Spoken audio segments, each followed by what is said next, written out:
Eu sou engenheiro ambiental e faço duas pós, né, na área de segurança e na área de auditoria e perícia. Então a minha ideia é, como eu já tenho uma carteira de clientes e tenho uma empresa um pouco antiga na área de TI, telecom, a minha ideia é trazer a formação de engenharia junto com para atuar em conjunto com as licitações, né? Excelente. E a ideia é mais ou menos essa, né? Sou auditor interno do sistema de gestão integrado também. Aí quero abarcar todas essas formações que eu tenho, né? Tanto de auditoria e consultoria, quanto na área de tecnologia, e junto com a engenharia ambiental. Tentar formar um portfólio e abarcar todo esse mercado aí que tem. Perfeito, jornada incrível, viu, Bruno? Eu me lembro quando acho que você entrou da sua apresentação lá na formação, então muito bacana, com certeza vai agregar bastante aí a carreira, né, a área de licitações. E, Bruno, o que eu posso te auxiliar hoje? Você ainda não participa de licitações, né? Você ainda não. Não, Tá, não. perfeito. Para mim, Para mim é um mercado novo, né? Eu já tinha uma ideia há algum tempo atrás, um pouco antes de entrar na faculdade de engenharia, eu já vinha pensando, porque eu já tinha uma empresa de tecnologia, e só que para mim era um mercado muito. Caixa preta. Era muito obscuro para mim, né? Então Uhum. eu optei por ir postergando, né? Mas mais recentemente eu decidi mesmo encarar de frente, né? Realmente é muito conteúdo, né? A gente percebe lá que é bastante conteúdo. É, então eu tô avançando meio que moderadamente, né? Nem muito rápido, nem muito lento. Perfeito, Mas estamos excelente. avançando. A minha maior dificuldade hoje que eu percebo é assim, eu tenho muito pouca prática com os sistemas, né? Não entendo ainda muitas denominações, muitos jargões da área, né? Então, mas assim, tá sendo bem interessante, tô gostando bastante. Acredito que vai, assim como qualquer outra área, eu vou começar a desenvolver realmente quando eu for começar a praticar, né? Entrar no pregão, começar a fazer as participações, né? Excelente, Bruno. Na verdade, assim, né? Quando você for para o campo de batalha, é importante que você já está com um caminho certo para seguir. Então, a questão da segurança para trabalhar, né? Você é engenheiro, você sabe, a questão da segurança para você atuar ali na parte das licitações é você não ser inabilitado. Então, a gente tem que reduzir qualquer tipo de erro. Então, você já ir preparado com a parte de documentação. E é bem tranquilo, tá, Bruno? Se você seguir ali o passo a passo, qual módulo que você está do curso? Só para eu entender? Eu tô finalizando o 4, vou pro 5. Excelente. Perfeito, então. Então, você viu já que tem os tutoriais, por exemplo, Comprasnet, né, Compras.br, Banco do Brasil. Então, seguindo aquele tutorial, ele fica bem simples de você seguir o passo a passo ali, você vai ver que não tem tanto segredo. Esses sistemas, eles constantemente eles são atualizados, então agora mesmo eu já estou aqui ó, com todos os meus monitores aqui ligados, que acabou na live, eu já vou ter que atualizar, houve uma nova mudança agora, eu já vou ter que atualizar tudo ali para vocês, e aí eu vou sempre avisando no canal do Telegram para vocês não perderem essas atualizações, né, Bruno? Então é importante. Certo. E vamos lá, qual que é a dúvida que você tem? O que eu posso te ajudar aqui nessa Então, mentoria, Bruno? é, inicialmente, Flávia, eu pretendo começar com é, não como um empresário, né? Apesar de já ter empresa, eu quero começar como prestador, né? Então eu estou já formatando algumas empresas que eu vou visitar aqui no Maranhão, né? Uhum. Começar por aqui, começar realmente pela base, oferecer o serviço. E eu me cadastrei como pessoa física no CICAF, né? Uhum. A primeira dúvida que eu estou tendo é eu não estou conseguindo identificar quais os tipos de licitações, por exemplo, que eu posso participar como pessoa física, por exemplo. Perfeito. Existe algum local específico? Eu procurei, mas ainda não identifiquei.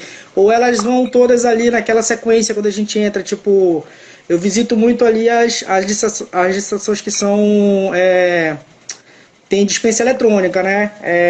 Aqui no Maranhão ainda não tem nenhuma. Recentemente eu olhei acho que tem 2 dias atrás não tinha nenhuma.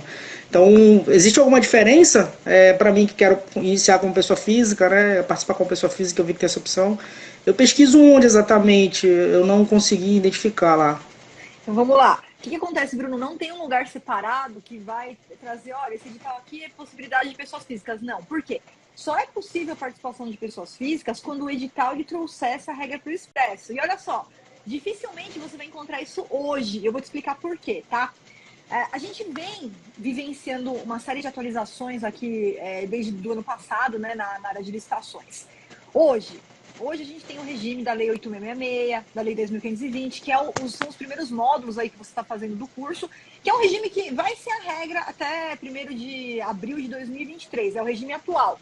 Em contrapartida, a gente já tem a nova lei de licitações que já está vigente, as dispensas eletrônicas são para a nova lei de licitações, ainda não temos as licitações propriamente ditas, porque o pessoal está se preparando, os servidores ainda estão se preparando antes de já mergulhar na nova lei, tá? E como que funciona hoje, Bruno, a participação de pessoa física, tá? Então eu vou te falar duas coisas aqui importantes. Uma coisa é a participação de pessoas físicas para você fornecer para o governo seus serviços, enfim. E outra coisa é a pessoa física na lista de licitação representando clientes. Já é uma forma que você já pode iniciar imediatamente, tá? Não desse jeito que você falou agora. Então vamos lá, vamos dividir. Primeiro ponto, como que o Bruno pode, como pessoa física, participar da licitação? Tem um serviço ali para o Bruno fornecer, e o Bruno vai lá e fornece esse serviço como pessoa física. O edital ele tem que trazer por expresso. É permitida a participação de pessoa física, tá?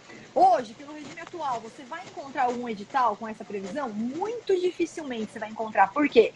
Porque a gente já vem numa atuada onde os próprios editais, eles fecharam um circo para participação só de pessoas jurídicas. Por quê? Porque quando a gente fala de participação de pessoas físicas, no passado, né, eu comecei a participar de licitação em 1998, lá no passado, era normal, era permitido, vamos contratar aqui um serviço aqui de engenharia, não precisa contratar uma empresa de engenharia, pode contratar o Bruno ali, que é engenheiro, por exemplo, ele vai vir, vai prestar o serviço e vai receber, direto para o governo, tá?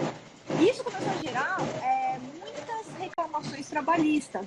Por exemplo, o engenheiro vai lá, presta o serviço, aí passa um tempo, ele ia lá e entrava com o judicial, contra a administração, falando, olha, eu estava como servidor público, eu estava como funcionário, tal, pedindo todos os direitos ali, enfim, isso daí gerava uma dor de cabeça absurda, que lançou, né, uma conduta dos editais não permitirem mais a participação de pessoa física. Então, quando não vem escrito no edital, é porque aquela oportunidade não vai permitir a participação de pessoa física, é só pessoa jurídica. Aí veio a nova lei. A nova lei, não, é o seguinte, não pode fazer diferença. E foi editado, inclusive, os regramentos, né, pelo próprio pessoal lá do Ministério da Economia, falando, olha, não vai poder ter diferença. Nos próximos editais da nova lei, tem que admitir também a participação de pessoa física, não pode fechar esse círculo, né? Tanto nas dispensas quanto nas licitações. Então, a primeira regra é que se o edital ele não está falando nada, ele é silente, a gente tem que fazer um pedido de esclarecimento. Então, você pegou um edital, Flávio, um edital aqui da nova lei de licitação, mas tem que fazer um pedido de esclarecimento. Gente, é o seguinte, vocês vão aceitar também pessoa física nessa oportunidade ou não? É só pessoa jurídica. Então, esse é o primeiro ponto, tá? Não está no edital, em regra, é porque não está autorizado. Então, nesse caso, a gente tem que pedir um esclarecimento. Fazer um pedido de esclarecimento para o órgão, que nem a gente aprendeu lá no módulo 3, por exemplo. Mas, Bruno, você não pode se fechar somente nessa hipótese, tá? Por quê? Porque existe também a possibilidade de você atuar como pessoa física. E quando eu falo atuar como pessoa física, não é você ir lá ganhar a licitação e você mesmo prestar o serviço, o produto para o governo. Não que isso seja impossível. Isso vai ser possível, sim, logo, muito em breve, até por conta da nova lei de licitações. Porém, hoje, com essa dificuldade, tá? Com essa restrição que a gente já tem aí de praxe, você pode prestar os seus serviços como analista de licitação para outros clientes. Então, você faz a prospecção do cliente, mas não é você que vai participar como pessoa física perante o órgão. Você é o representante do seu cliente. Então, eu represento aqui uma empresa, vou prospectar a empresa, eu sou o representante dela, eu estou falando em nome dela. Quem está figurando na linha de frente ali é esse CNPJ, essa empresa, a empresa do meu cliente. Eu só estou fazendo meio de campo. Não sou eu que vou assinar o contrato com o governo, não sou eu que vou entregar o produto, não sou eu que vou prestar o serviço, tá? Só me responde se era essa a sua intenção, Bruno, de trabalhar como pessoa física, mas no sentido de representar os clientes para eu saber se eu estou aqui na linha certa aqui de raciocínio. São as duas. As duas. São as duas. Eu já tinha... São as duas. Porque assim, eu não quero entrar direto com a empresa que eu já tenho, de tecnologia, porque assim, a minha ideia, como eu te falei, é a prestação de serviço, né? Por enquanto eu não quero mexer com produto, eu quero mexer com produto apenas serviço, né? Então é tanto na área de tecnologia quanto na área de ambiental, né? Então, seriam das duas formas, poder participar, eu, Bruno, entregando o trabalho como pessoa física, participando e entregando eu mesmo o produto como pessoa física, e também participando, representando outras empresas, né? Eu tô nas etapas, né? Eu tô separando algumas empresas aqui, por exemplo, a gente tem bastante envasadoras aqui de água, como você mesmo fala. Tem muitas empresas aqui também de refrigeração, que eu vi que é uma área também que dá pra gente atuar aqui. Então eu tô montando aí mais ou menos uns 10 a 12 uma carteira de cliente para poder visitar, né? Tô separando para a próxima fase seria o contato e a visita. Estou reajustando algumas coisas, site da empresa também, estou remontando o link page no LinkedIn também para divulgar algumas coisas pela empresa. Então a gente está ainda na fase ainda da base ainda praticamente, mas a ideia é partir para cima, sim, e atuar das duas formas. E mais para frente, quando eu já tiver já com uma experiência maior, né, com uma segurança maior, e aí sim entrar, cadastrar a Tech Info, né, que é a minha empresa, e poder participar das duas áreas. Então, excelente, Bruno. Então, olha, a minha dica para você é, comece então, se você vai atuar das duas formas, já começa, já pode ir para cima como analista master que vai representar as empresas, tá? Porque são as maiores oportunidades que você vai encontrar hoje. Como pessoa física, fornecendo diretamente os seus serviços ali para o governo, isso vai acontecer logo em breve, tá? Mas eu acredito que de forma mais eficiente a partir do ano que vem. Porque esse ano a gente não vai vivenciar tantos editais com a nova lei de licitações. Pode ser que, de repente, dispensa eletrônica, a gente consiga já de agora esse tipo de oportunidade. Então, abrir a dispensa eletrônica, não está escrito nada, precisa entrar em contato com o órgão e tirar essa dúvida, tá, Bruno? Sempre tira essa dúvida. Por gentileza, nessa dispensa aqui, vocês vão aceitar participação de pessoas físicas também? A gente vai. Então, vamos para dentro, pode entrar. Agora, os editais mesmo, a gente vai começar a vivenciar essa realidade, creio que mais pro final do ano, mais pro ano que vem, tá? Mas enquanto isso, você já começa prospectando seus clientes, já começa participando das licitações representando seus clientes e também já arrumando aí a sua empresa, você participa com a sua própria empresa, representando a sua própria empresa nessas oportunidades que não permitam a participação de pessoas físicas, tá? Certo. Uma outra opinião, ideia, né? Uma outra dúvida, é mais para opinião sua. Claro.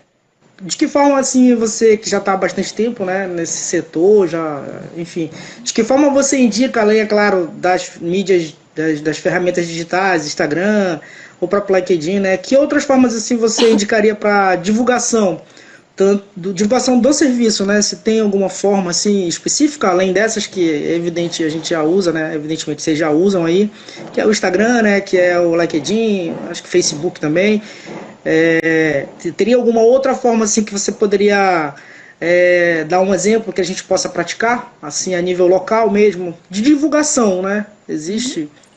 Olha, Bruno, a parte mais importante quando a gente fala de prospecção de cliente é a forma pela qual você vai apresentar para o cliente ali os serviços que você tem, né? Qual que é o resultado que você pode trazer para ele? Então, o que a gente fez? Nós elaboramos, junto com o Silvio, ele está inclusive aqui na live, ele é o diretor de marketing aqui da Viana, então foi elaborado todo um material, um conjunto de materiais que a gente disponibilizou lá no módulo 9 do curso para você. Por quê? Muitas vezes, se você vai fazer a prospecção do cliente, tá? Batendo ali de porta em porta, essas são técnicas que dificilmente funcionam, tá? Então, existe toda uma estratégia quando você vai fazer a prospecção do cliente, e o Silvio ele elaborou uma carta de apresentação, onde ele coloca, e inclusive os alunos, quando utilizam essa carta, né, eles mesmos falam, Flávia, mandei a carta, foi totalmente diferente, tá? Tentei ali pessoalmente, tentei conversar com alguém, não deu em nada, mas quando a gente manda a carta, a forma pela qual é apresentada essa oportunidade para o cliente, ela traz, então, o interesse do cliente em ter aquele tipo de resultado, tá? Então, tudo foi escrito de forma estratégica, baseado no próprio currículo também do analista master de licitação, todo o conteúdo que vocês têm durante a sua formação, isso é apresentado também como cliente, no início ele já ganha segurança ali. Então, a minha primeira dica é aplicar na íntegra o conteúdo que você tem lá no módulo 9 do curso. Então, você tem a carta de apresentação, você tem formas de abordagem, técnicas validadas que já foram utilizadas várias vezes por mim e também pelos alunos. E aí a gente vai sempre fazendo uma verificação do que funcionou, do que não funcionou, e deixando aquele material cada vez melhor para vocês, tá? Esse é o ponto de partida. Agora, quem quer mudar o jogo, quer ficar com a sua agenda aí cheia de clientes, tem um curso do Silvio lá para você, que é o curso de marketing avançado para analistas de licitações. Lá, ele vai dar exatamente todo o passo a passo de como que você vai se posicionar nas redes sociais para oferecer o serviço, mas de uma forma que realmente funcione, de uma forma que você não fica perdendo o seu tempo fazendo, de repente, publicações, fazendo algo que não levaria você tanto a ter ali uma carteira de clientes. Então, primeiro passo é o módulo 9, tá? Primeiro passo é o módulo 9, Bruno, aplica exatamente E aqui, ó, longe de querer ser a dona da verdade, longe de querer impor aí uma técnica de trabalho, mas é porque realmente nós já utilizamos todo tipo de técnica. E aí eu só trago para vocês o que realmente funcionou, o que trouxe mais resultado, o que traz mais resultado, o que realmente funciona na prática. Ali, em uma semana que eu já consegui sair com meus clientes. Então a gente tem todo esse conteúdo no módulo 9, mas isso é para começar, para você conseguir seus primeiros clientes. E aí, para mudar o jogo, tá? A parte de posicionamento nas redes sociais e tudo mais, o curso do Silvio de marketing avançado, porque ele vai entrar ali a fundo para que você consiga, então, ter a melhor forma possível de divulgação dos seus serviços, só que sem perder tempo, sem, de repente, gastar dinheiro com publicidade que não funciona, sem fazer coisa errada, né? Em relação à qualificação técnica, né? Eu vi que alguns editais pedem, outros exigem, outros não, né? No Isso. caso aqui, eu como analista de sistema, com a área de tecnologia, eu já fiz muitos projetos, muitos mesmo a nível de Brasil, né? Uhum. Já morei em outros estados, então participei em vários estados de vários projetos de tecnologia, né? Uhum. Só que duas coisas. Primeiro, eu nunca fiz recolhimento de ART, né? Que é o acervo, né? Essa qualificação que eles veem que eles possam exigir seriam, por exemplo, ARTs, seriam acervos de registro de trabalhos, é isso? Serve também? E no meu caso, que nunca recolhi, eu não sei se é possível, não sei nem também se isso é inerente a você, eu acho que teria que ver junto ao órgão aqui, o conselho, né? Mas para quem nunca registrou um artigo, para quem nunca registrou um projeto, né, junto a um órgão, é possível algum outro documento ou só mesmo o acervo do conselho que serviria? Como que seria exatamente a qualificação técnica? Ou seria, por exemplo, a minha própria formação, engenheiro ou então analista, enfim, serviria? Perfeito, Bruno. Vamos lá. A questão de registrar, tá, um atestado no conselho é só para aquelas profissões que são regulamentadas. Então, você vai encontrar isso na área de engenharia sem dúvida nenhuma, porque a gente tem os conselhos que fazem o registro, eles fazem o histórico de toda a vida profissional do engenheiro, né? O conselho de arquitetura faz do arquiteto, tá? Então, uma coisa é engenharia, outra coisa é área de informática. Por quê? Quando o edital exigir qualificação técnica, a gente tem vários pontos ali da qualificação técnica e um deles são os atestados de capacidade técnica. Então, quando o edital exige atestado, eu não posso participar da licitação se eu não tenho atestado, tá? Só que como que vai ser a exigência desse atestado? Então, se a gente está falando na área de TI, que o Bruno já prestou ali um projeto de TI, tal, isso é uma coisa. Então, você pode ir, você fez vários projetos, por exemplo, na área de TI, você pode ir nessas empresas onde você trabalhava e essas empresas vão emitir o atestado. Tem um modelo lá no módulo 4 de um atestado, você pode pegar aquele modelo, formata para o objeto que você executou, o projeto que você executou, fala para a empresa como é pessoa, empresa privada, é importante também reconhecer firma desse atestado, só porque para não ter problema lá na frente, tá? Então, já vai montando a sua pastinha de atestado e esses atestados vão ser utilizados quando você for participar de uma licitação de TI que exige atestado de capacidade técnica, tá? Agora, outra coisa é a parte de engenharia como engenheiro. O Bruno já é engenheiro, já fez vários projetos de engenharia. Aí, nesse caso, você tem que levar o atestado lá no conselho, tá? No CREA. Para eles registrarem para você. Por quê? Porque aí o CREA é obrigatório. O edital ele não vai aceitar um atestado do engenheiro que não for registrado no CREA, porque é condição. O CREA tem todas as resoluções e eles exigem isso. Então, quando for engenharia, é um pouquinho mais por causa do conselho. Por ter um conselho de fiscalização e que eles não vão aceitar o atestado que não é registrado no conselho. Inclusive, a Lei 8666, Bruna, ela foi escrita por engenheiro. E se você for ver a parte de qualificação técnica, ela é toda com os olhos voltados para obras e serviços de engenharia. E lá está muito claro, ó, registro do atestado de capacidade técnica no conselho competente, que no caso é o CREA. Então, aí nesse caso, sim, você precisa voltar, pegar esses atestados, esses contratos que você executou e fazer o registro no CREA para ir já montando a sua pasta para as licitações específicas de engenharia, onde você vai participar e que exijam esses atestados. Não são todos os editais que exigem, mas os que exigem você vai ter que apresentar. Certo, certo. E para finalizar aí, eu percebi, Flávia, que o curso, como eu falei, isso para mim é bastante novo, né? Eu percebi que o pregão, o pregão, não o pregão em si, o edital em si, eu vi que ele tem umas fases que são bem. É como se fosse. Eu percebi que é um pouco de receita de bolo. Tem a fase de cadastro, aí tem a fase de qualificação, depois você parte ali para evidenciar mesmo o pregão, né? A minha dúvida é, essas fases, elas são feitas no mesmo dia? Por exemplo, eu tenho já a empresa X cadastrada lá, certo? Eu tenho a empresa aqui a Puríssima de Água aqui, por exemplo, está cadastrada e eu sou representante. Se eu aparecer uma oportunidade, a fase de qualificação, a fase de classificação, a fase de inscrição, elas não são feitas no mesmo dia, né? Elas são feitas antes, né? Dentro daquele prazo que você informa lá no curso, né? Eu tenho tantos dias para enviar a proposta, depois disso vai para a classificação, se vai ser ou não classificada. Isso tá tudo dentro daquele range de dias ali que você dá, né? Pode ser 10, pode ser 8, pode ser 15 dias, né? Então essas fases elas acontecem dentro desse período, correto? Diferente do cadastro, certo? O cadastro ele tem que ser feito. Eu já posso ter a empresa cadastrada, mesmo que eu não vá representar ela agora ou daqui a um mês, mas eu já posso ir cadastrando meus clientes lá, se eu quiser. É possível, né? Isso, exatamente isso. Então, se você pegar lá no módulo 3, Bruno, aqueles fluxogramas que a gente tem, veja o seguinte: tem aquelas tarefas prévias que a gente tem que realizar antes do dia do pregão, que é montar documento, cadastrar os seus clientes no SICAF, no Comprasnet, na plataforma onde vai acontecer. Aí, saiu o edital. A partir do momento que saiu do edital, já começa a contar aqueles 8 dias úteis entre a emissão do edital, a publicação do edital e a data que vai acontecer o pregão, tá? Então, esses 8 dias úteis é o prazo que você tem já para estar com tudo pronto. Proposta cadastrada dentro do sistema.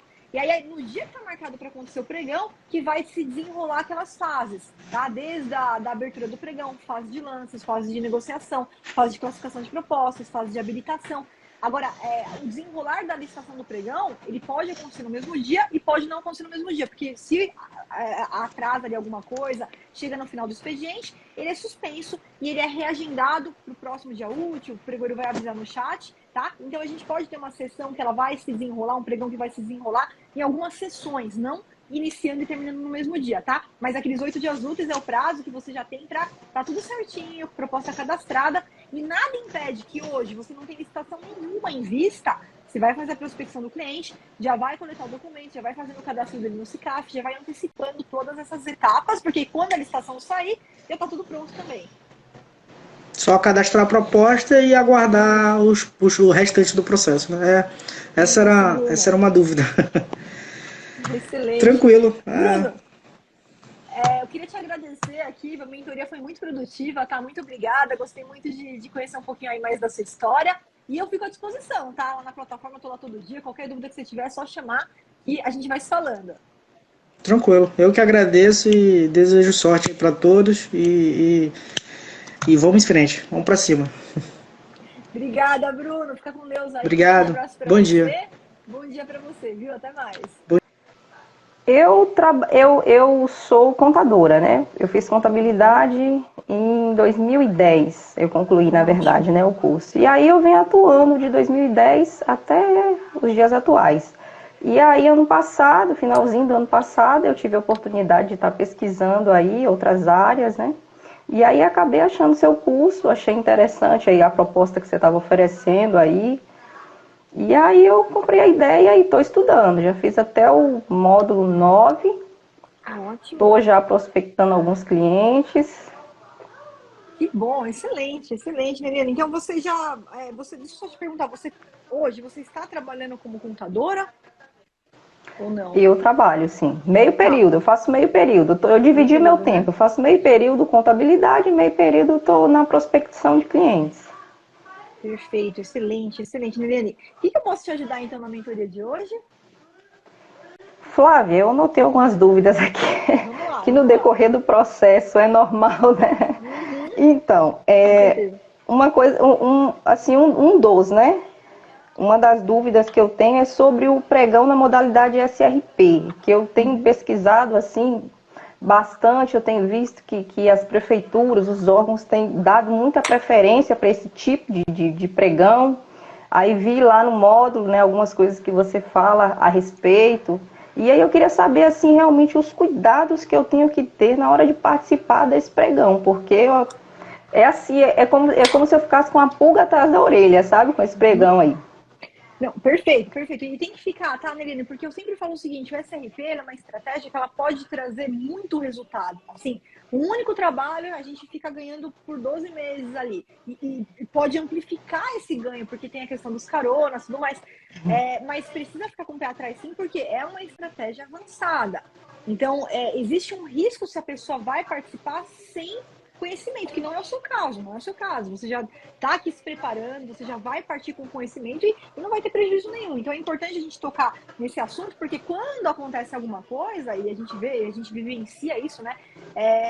São pessoas que foram ali com a cara e a coragem, foram sem preparo nenhum, e aí, depois que o problema acontece, já não tem mais como resolver, né? Então a gente já tem que se Uhum. antecipar e existem cuidados a serem tomados quando o pregão acontece por sistema de registro de preço. Então, o que é o sistema de registro de preço? Ele não é uma modalidade, ele não é um tipo de licitação. É como se ele fosse uma sistemática que a gente adota junto com a licitação, né? Ou na modalidade concorrência, ou na modalidade de pregão, tanto presencial quanto eletrônico. E o SRP ele vai dar uma forma um pouquinho diferente a de uma licitação tradicional. Então, eu vou participar de um pregão tradicional sem SRP, eu vou lá, participo do pregão, ganhei o pregão, formalizo o contrato, entrego o produto, presto o serviço, recebo o pagamento, acabou. Por SRP a coisa muda. Entre a licitação e entre o contrato, a gente tem uma coisa aqui no meio, que é a ata de registro de preços. Então, terminou a licitação, ao invés de ir lá e assinar um contrato, não. Você vai fazer uma ata de registro de preços. Essa ata de registro de preço, ela tem validade até 12 meses. O que isso significa? Eu apresentei minha proposta, vamos supor que a Neliane está prospectando o cliente, e você encontra ali um cliente da tecnologia de informação, tá? E aí você ganha uma licitação para vender notebook, né? Para ficar mais claro aqui, para vender notebook para algum público, ganha aquela licitação. O seu cliente vai assinar uma ata de registro de preço com o governo, tá? Essa ata ela vai ter validade até 12 meses. Aí, dentro dessa ata, a gente vai ter o órgão gerenciador, que é quem fez a licitação, e os órgãos participantes, que são órgãos compradores que participam desde o início. Então, o edital já traz lá para mim, olha, eu tenho aqui esse ministério como órgão gerenciador e tenho mais 3, 4 prefeituras ali que são participantes. Ou seja, quando eu participei desse sistema de registro de preços, eu já me responsabilizo, o fornecedor, o empresário, né? Na medida que os órgãos, eles precisem dos notebooks, eles me mandam a solicitação, eu entrego ali o notebook e recebo aquele pagamento, tá? Porém, essa ata ela vai ter validade por 12 meses, onde o órgão ele não tem obrigatoriedade de compra ou contratação. Isso é, o órgão gerenciador está lá previsto para comprar 1.000 computadores, 1.000 notebooks. E eu tenho mais 2 participantes que cada um está previsto para adquirir 500 cada um. Quer dizer, 2.000 computadores no total, tá? 2.000 notebooks no total. Durante 12 meses, pode ser que eu entregue a totalidade desses 2.000, pode ser que eu entregue parcialmente, vai depender da necessidade do órgão, tá? Eu fico ali obrigado a cumprir aquela ata no prazo de validade e nos quantitativos que estão ali previstos. Nesse caso, 2.000 computadores no nosso exemplo, né? Quais são os cuidados, Neliane, que você vai tomar? Essa ata, uma vez ela pronta, o órgão ele surgiu a necessidade, bum, ele vai lá e emite uma nota de empenho, manda uma ordem de compra, o fornecedor vai entregar o computador e ponto final. o que tem que deixar claro para o seu cliente? Como não tem a obrigatoriedade de compra ou contratação, eu não vou contar com esses 2.000 computadores como o ovo de ouro da galinha. Não vou contar como isso, porque pode ser que eu feche esses 2.000, pode ser que eu feche muito mais, porque essa ata ela vai estar à disposição. Se amanhã uma outra prefeitura que não participou, opa, quero pegar carona nessa ata. Vai perguntar para o fornecedor, se o fornecedor topar, se o órgão gerenciador topar, quem fez a licitação, dá para pegar carona, ou seja, eu consigo, de 2.000, eu consigo amplificar as vendas nessa ata de preços, tá? E pode ser que isso também não aconteça, tá, Nelene? Pode ser que aquela ata passe dos 12 meses e ninguém pegue carona na ata. Isso pode acontecer também. Então, o que você vai ter que falar para o seu cliente? O primeiro ponto que você tem que falar é, olha, essa licitação é um pouquinho diferente, tá? Tá escrito aqui 2.000 computadores, mas não é que nem uma licitação tradicional, que se tivesse escrito 2.000 computadores, você ia vender, ia entregar 2.000 e ia receber por 2.000. Aqui não. Aqui tudo pode acontecer. Eles podem fazer pedidos esporádicos, eles podem fazer pedidos toda semana, pode fazer a cada 2 meses, a cada 3 meses, a cada 4 meses. Quando surge a necessidade do computador, ele vai te pedir, tá? Então, o que você tem que considerar? Você tem que considerar ou o valor unitário, não contar com os 2.000, quanto que custa cada notebook? Ah, cada notebook desse aqui custa R$2.000. Então, eu tenho que considerar o valor unitário, eu tenho que considerar o envio, o frete, tá? Mas, Flávia, se eu deixar o valor unitário, vai ficar muito caro. A tendência é que a licitação por SMP, ela acabe gerando um custo um pouquinho maior, tá? Isso é normal. Porque como a gente não tem a certeza de que vai entregar aquele quantitativo total, a gente precisa fazer a nossa proposta com a realidade do valor unitário. Flávia, como que eu faço para ter uma proposta legal, para ter um valor bom e não ficar me apegando ao valor unitário? Lá no módulo 9, Neliane, tem uma ferramenta, lá tem uma aula que chama Ferramenta de Segurança SRP, Sistema de Registro de Preços, tá? É uma impugnação que toda licitação que for por SRP, eu recomendo que você entre com aquela impugnação. Eu já deixei ela prontinha para você. Você só vai ter que adaptar ali o nome da licitação, o nome do órgão, né, o quantitativo ali. Tá prontinha. Por quê? Essa ferramenta de segurança, Neliane, a gente fala o seguinte pro órgão. Olha aqui, ó, Prefeitura X, tá? Eu sei que o SRP é diferente. Eu sei que você não tem a obrigatoriedade de comprar. Eu sei que uma vez que eu assine a ata, você vai poder fazer quantos pedidos você quiser, né? É só respeitado ali o prazo de vigência da ata, o quantitativo máximo. Porém, eu tenho um pedido aqui para fazer para você, tá? Olha, é humanamente impossível a gente ficar entregando, de repente, computador por unidade. Ele tá falando de computador, porque o computador tem um preço maior. Mas se eu estivesse falando de caneta, e se eu estivesse falando de papel higiênico, e se eu estivesse falando de álcool em gel, né? Ah, vai mandar um álcool em gel? Vai mandar um álcool em gel, um frasco de álcool em gel? Né? Quanto que vai ficar o frete é mais caro do que o valor do álcool?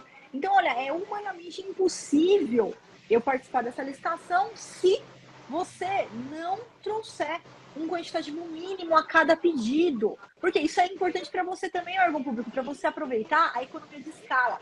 Miliane, o que é economia de escala? É o seguinte, olha só, eu vou lá na loja, vejo que tem uma loja aqui do lado, tá? Aí eu vou lá e falo, olha, eu quero comprar uma caneta. Essa caneta aqui é, sei lá, R$5, tá?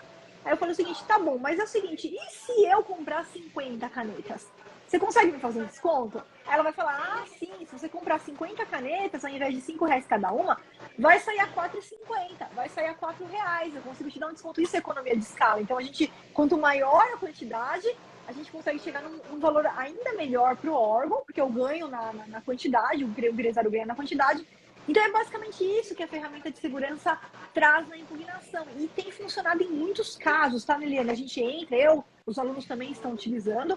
E aí o edital ele é modificado. Olha, eu sei que eu não tenho obrigação de comprar, mas eu me comprometo a cada pedido, eu pedi pelo menos 5, eu pedi pelo menos 10, eu pedi pelo menos 15. E aí você consegue fazer um preço, né, um valor para aqueles 10, para aqueles 15, para aqueles 20, para aquele quantitativo que o órgão amigavelmente se determinou a fazer com você. Agora, o edital tem que ser mudado, isso tem que estar no edital. Se o edital não for mudado, Neliane, é o primeiro indício que aquilo não é uma boa participação para você, não é uma boa oportunidade, esquece isso daí, parte para a próxima licitação, a não ser que, aí sim, você participe com o valor unitário. Ó, cliente, é o seguinte, ele não mudou, o edital não mudou, então pode ser que a gente participe da CCRP e que ele peça de um em um computador. Então, beleza, vamos sentar aqui, vamos abrir o nosso preço, vamos ver quanto que fica um computador. A prefeitura vai comprar um só, beleza. Qual que é o valor do computador, qual que é o frete, tal, e põe esse valor. E põe esse valor e vai jogar com um valor mais alto. Porque, Leliane, o que pode acontecer também, nem sempre a gente depende do preço para ganhar a licitação. Então, uma vez que você já aprende a analisar seus concorrentes, você já aprende a analisar documento, tudo que está ali no curso, né, que os processos que você está passando de estudo, você muitas vezes está ali em 8º lugar, 9º lugar, só que as 7 pessoas que estão na sua frente, elas acabam apresentando problemas nas propostas, nos documentos. Então, no recurso, a gente vai inabilitando, a gente vai desclassificando aqueles nossos concorrentes e muitas vezes a gente ganha com um valor mais alto até, em função de ser uma licitação por SRP. Vê se ficou claro para você, Leliane, se fez sentido aí que eu falei. Sim, sim, é porque o que realmente me preocupa é isso, né? A não obrigatoriedade de estar comprando o produto e a questão do frete, né? Porque se você vai enviar um lote com 100 peças, o valor do frete é 1. E se for com uma unidade só, fica bem complicado para o cliente. Então eu fico assim meio receosa. Mas eu vou estar fazendo isso aí, esse pedido de esclarecimento aí agora, né? E ver o que que o órgão vai responder, né? Se realmente eles tiverem a intenção realmente de estar comprando, né, os produtos, aí, como você falou, eles vão ter que dar uma mudada no edital, incluir isso aí, né, no edital. Isso, e aí você sempre vai se basear pelo quantitativo mínimo que ele vai colocar para você. Então, vamos supor que ele responda para você falando, olha, a cada pedido eu me comprometo a pedir 5. Então, você vai ter que fazer o frete para 5, você vai ver o custo para 5, e você vai trabalhar em cima disso. Você não vai trabalhar com os 2.000, você vai trabalhar em cima de 5. Eu vou só te dar um exemplo. Eu participei uma vez, até equivocado, né? Foi esse SRP, mas eu participei uma vez de um SRP para contratação de inscrição em cursos, tá? E aí, nesse caso, não houve alteração do edital para uma quantidade mínima e eu trabalhei com valor individual. Por quê? Porque, vou fazer uma inscrição é um preço, vou fazer 20 inscrições, poderia ser outro preço com desconto. Não foi mudado e eu trabalhei com preço cheio. Né? E eu ganhei, inclusive, essa licitação com o preço cheio e fornecer ali por 12 meses, tá? Então, aí você vai trabalhar de acordo com a resposta do órgão. Se ele responder e não mudar, vai trabalhar com unitário. Ver quanto que é o frete para um, ver quanto que é o envio para um, e trabalha em cima desse valor e deixa para vencer a licitação ali na estratégia mesmo, na análise dos seus concorrentes, que não exclusivamente você não vai ficar dependendo de preço para ganhar a licitação, tá, né, Liliane? Isso aí tem que ficar claro também. Sim, sim. Inclusive, Flávia, você está falando isso aí, semana passada eu estava só vendo licitações fracassadas, né? Eu tirei um tempo ali só para ficar fazendo esse estudo, né? Porque é de suma importância. A gente tem que saber o que acontece na real, né? Então, pegando as atas ali, dando uma olhada. E realmente eu vi que tem muitas empresas que realmente não estão capacitadas para estar entrando nesse processo aí e perdem muitas vezes por falta de documentação, atestado que não tem. E não é por causa do preço, é por causa que eles não estão sabendo participar mesmo, né? Então aí nessa jogada vai entrar a gente aí, né? Exatamente. As pessoas que estão capacitadas, preparadas para a gente fornecer o nosso serviço para essas empresas. Exatamente, Liliane. Então, assim, é absurdo o número de erros que acontecem nas licitações. Você vai ver, agora que você pegou aí, você está dando uma olhada, eu falo, é mais de 95%, né? Eu tô há 23 anos participando de licitação. E eu falo, é mais de 95% quem trabalha com licitação não tem consciência que precisa ter esse preparo. Então você vê que nem a pessoa que vai correr. Eu vou correr, não vou contratar um professor que vai me ensinar a correr. Você pega e sai correndo. E na licitação não é assim, né? Na licitação não pode pegar e sair correndo. Então, erros de documentação, de proposta, então, falta de capacitação, falta de conhecimento. E algumas vezes, né, Liane, aí que a gente também entra de cabeça é que os órgãos públicos também têm essa carência. Muitas vezes de uma capacitação que vai ali possibilitar que aquele pregoeiro consiga julgar aquela licitação, exercer todas as suas funções ali com maestria.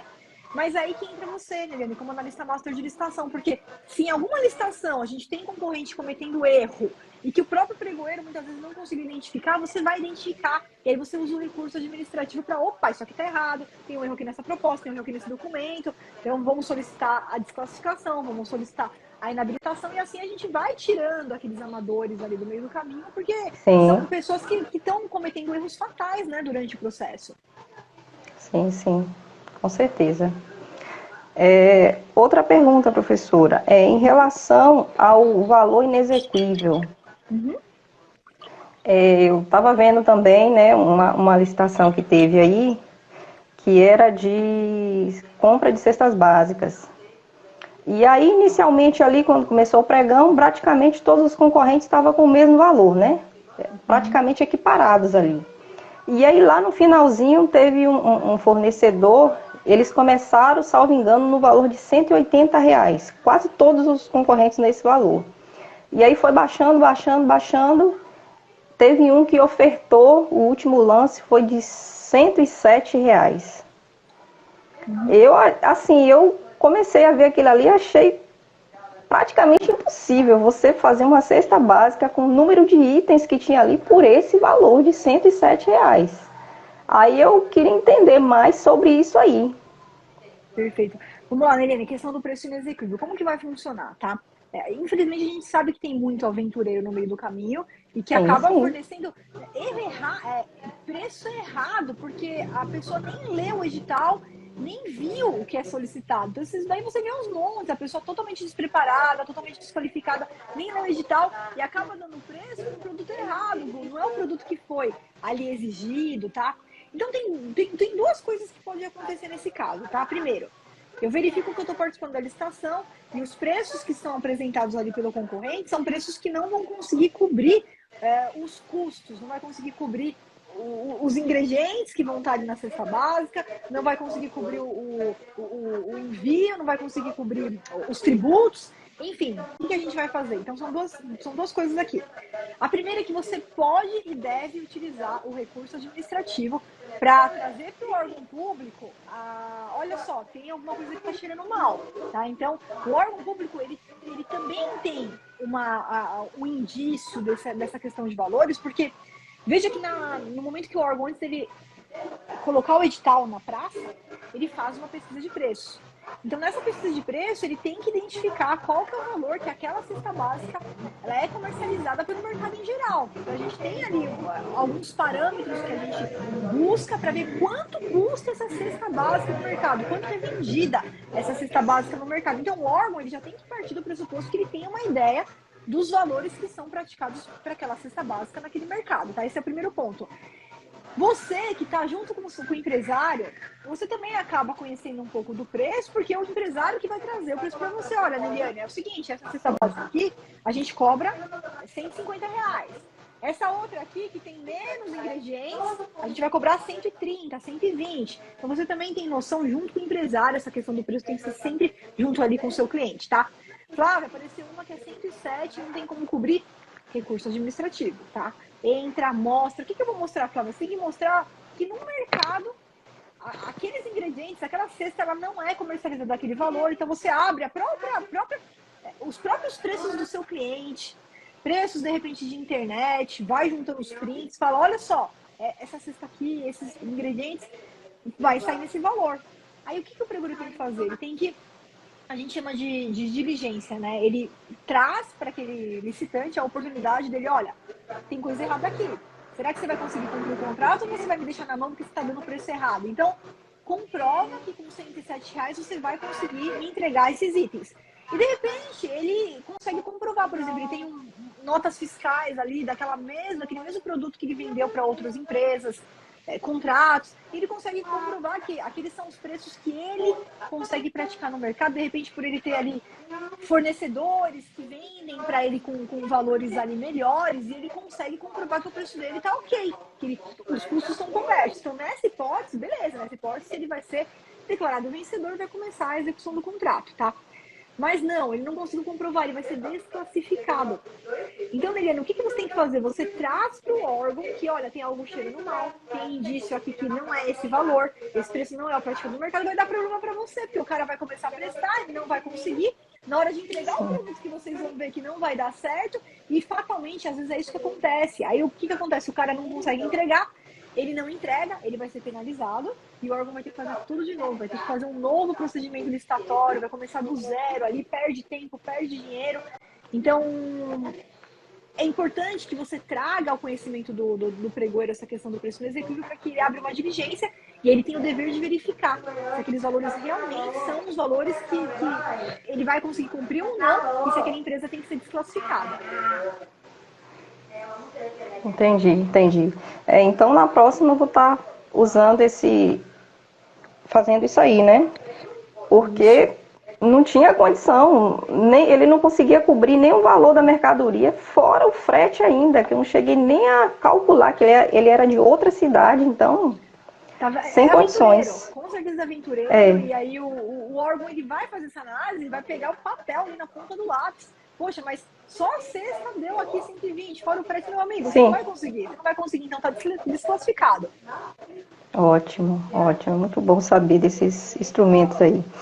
Professor, outra pergunta. Em relação ao atestado de capacidade técnica, eu vi uns editais passados aí também, e um exemplo de um pregão que teve de máquinas hospitalares. E nesse pregão tinha 2 máquinas distintas. E também foi fracassada, né? Todos os concorrentes ali perderam por falta de atestado. E assim, esse pregão ele estava pedindo um atestado para cada máquina. Isso é comum?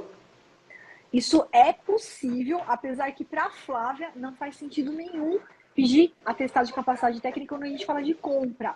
Então, existe sim a possibilidade de você impugnar um edital, tá? E olha só, Nelly, só para deixar claro aqui, o pessoal que está assistindo, não quer dizer que você vai ter 100% de êxito em impugnações desse tipo. Por quê? Porque a própria lei, a própria legislação, ela permite que o atestado de capacidade técnica ele seja exigido, seja para obra, para serviço ou para compra. Mas pensa comigo, né? E é isso que eu sempre explico para os meus alunos que são servidores públicos. Não faz o menor sentido você pedir atestado de capacidade técnica para compra de produto. Puta, que o cara, eu vou pedir um atestado que o cara já entregou água, que o cara já entregou uma máquina. Isso não faz sentido. Às vezes faz mais sentido, dependendo do objeto, quando a gente fala de produto, a análise, por exemplo, de uma amostra, né? Não no caso de máquina, que máquina é diferente, né? Não tem como entregar a amostra de máquina que é caríssima. Mas não faz muito sentido eu saber se aquele cara já entregou a cadeira antes. Faz sentido que ele tenha a cadeira para entregar para mim exatamente da forma que o edital exigiu. Então, eu vou comprar uma máquina hospitalar, vou comprar uma máquina injetora.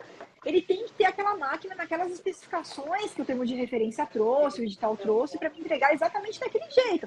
Mas não faz sentido nenhum eu exigir que ele já tenha entregue uma máquina similar antes, já falando de compra de produto. Tá? Então, para serviço, ok. Eu quero saber se aquele cara já prestou aquele serviço antes. Para obra, mais ainda, né? Se já fez um prédio ali de 100 andares. Mas para compra, não. Então, para compra, eu sou totalmente contra exigir atestado de capacidade técnica quando a gente fala de entrega de produto, quando a gente fala de compra de bens. Então, é possível fazer impugnação? Sim, é possível. E já tive êxito em impugnações nesse sentido, de exigir atestado para produto, e a gente conseguiu nessa impugnação ter êxito e o edital ele foi alterado, né?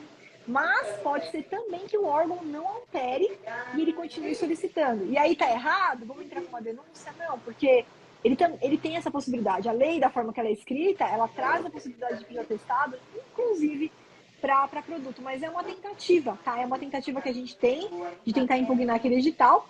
Não consegui, Flávio, então vamos buscar outros editais. Se o meu cliente não tem ainda esse atestado, a gente busca outras oportunidades, até em empresa física, hospitais particulares, para eu fornecer esse produto e depois eu ir montando a minha pastinha de atestados para já participar das licitações que exigem esses atestados. Vê se ficou claro para você, Meliane. Sim, com certeza. Ótimo. Com certeza. Agora a parte, Flávia, da econômico-financeira, né, que a maioria dos editais vem pedindo, né? Uns eu já vi que em 2 situações, né, que pede a parte do balanço, do DRE, para fazer toda aquela fórmula, né? Inclusive tem até a fórmula no edital para ser feito, que tem que dar de 0 a 5 e tal, a empresa tem que estar dentro daquele percentual ali econômico-financeira. E outra que eu vi, ele só pede o atestado, questão de falência, né? Se a empresa já tramitou isso, a certidão de falência da empresa. Então eu queria ver essas 2 hipóteses aí, quando realmente é preciso enviar a questão do balanço, do DRE, fazer toda essa comprovação que é bem trabalhosa, viu? Sim. Então vamos lá, Neliane. A questão da certidão de falência e recuperação judicial, praticamente todos os editais eles têm que pedir isso daí. Então, se a gente for Sim, analisar ao pé da letra ali, tanto a parte de qualificação técnica, que a gente está falando a dúvida anterior dos atestados, quanto a qualificação econômico-financeira, balanço, tal. Essas duas searas de documentos são searas que a gente fala que não é obrigatório exigir. Então, veja só, o gestor público, quando ele vai fazer o edital, ele vai analisar, opa, essa contratação, será que eu preciso analisar a qualificação técnica ou eu posso dispensar? Será que eu preciso analisar a qualificação econômico-financeira ou eu posso dispensar? Então, quando a gente vai para compras, comprar um produto, olha, compra um produto, vai ser a compra de uma entrega ali imediata.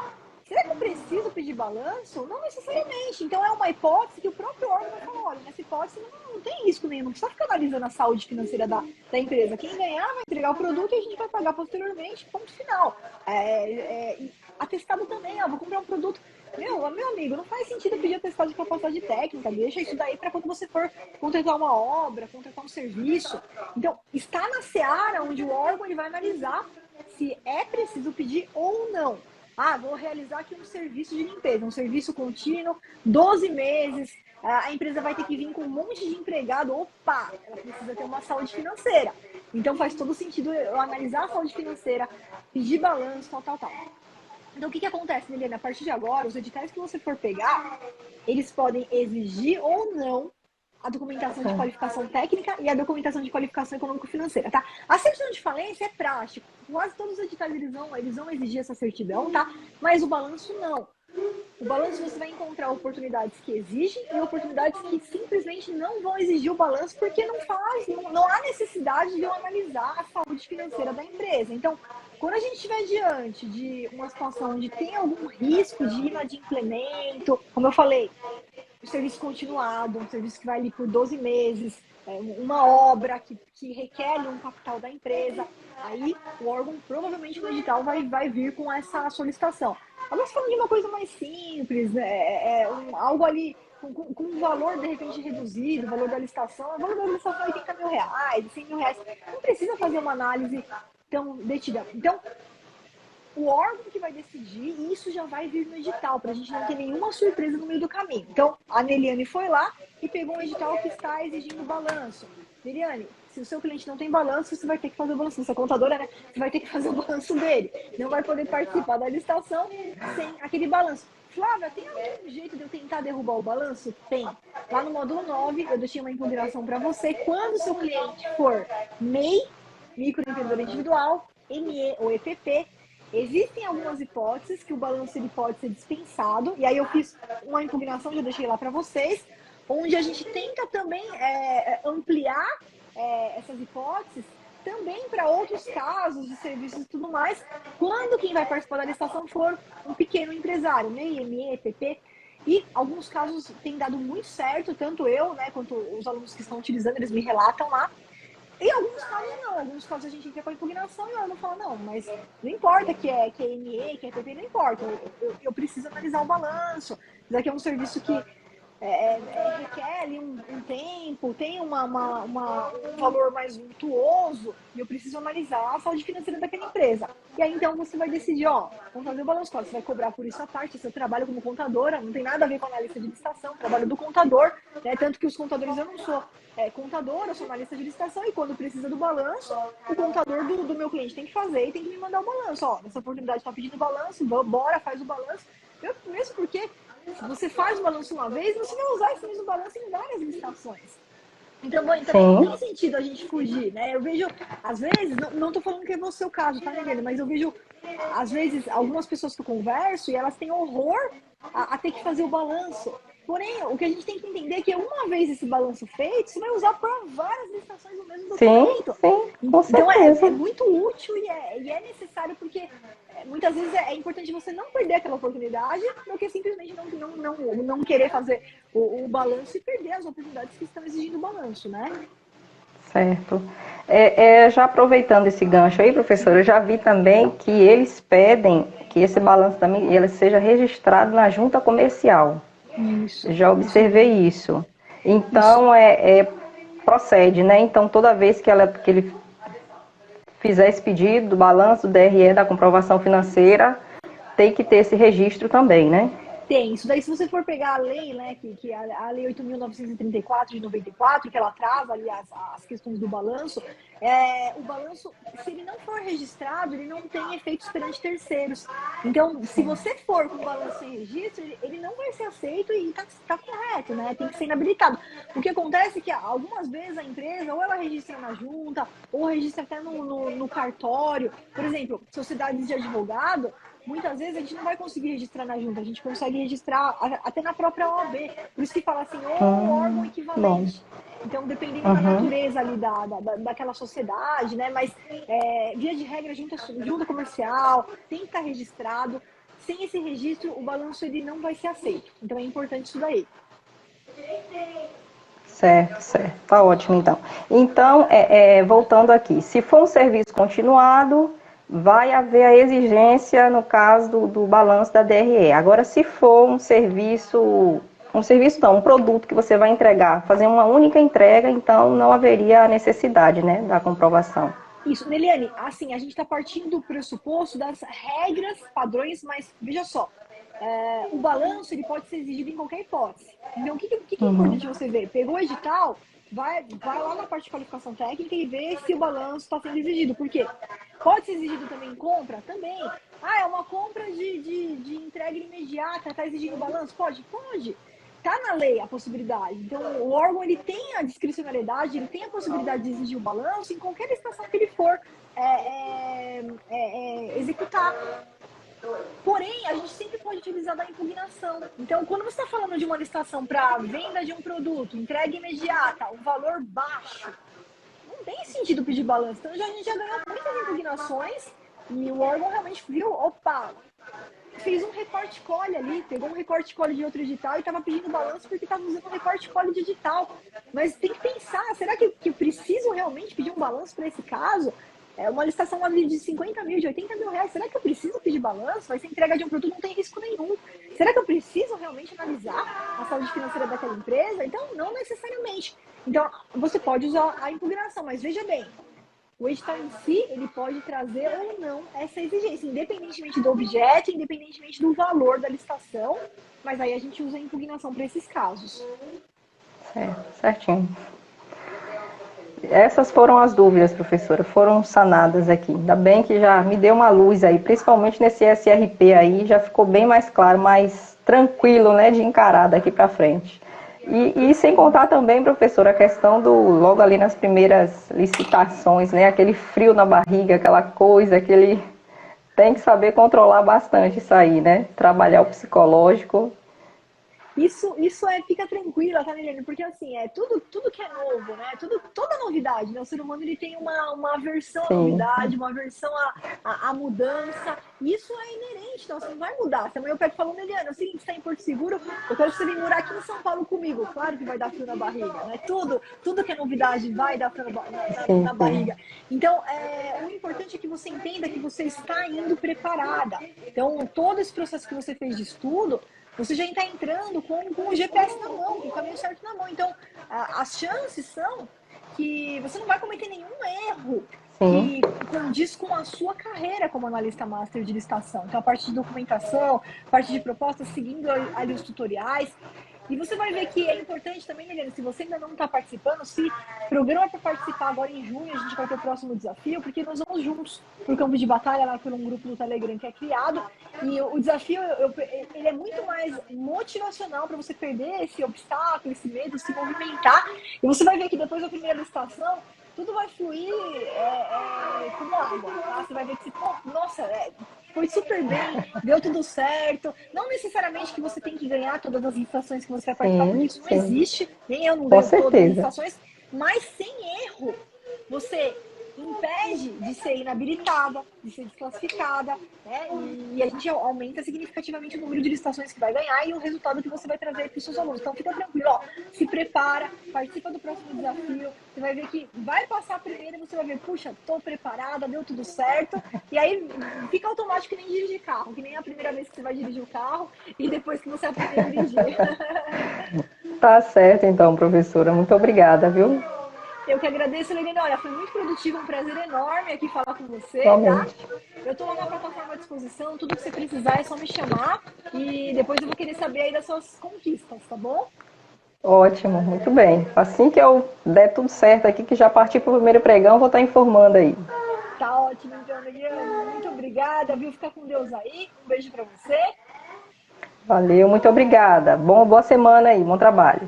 Boa semana também. Tchau, tchau, pessoal. Até a próxima, então. Tchau, Tchau. tchau.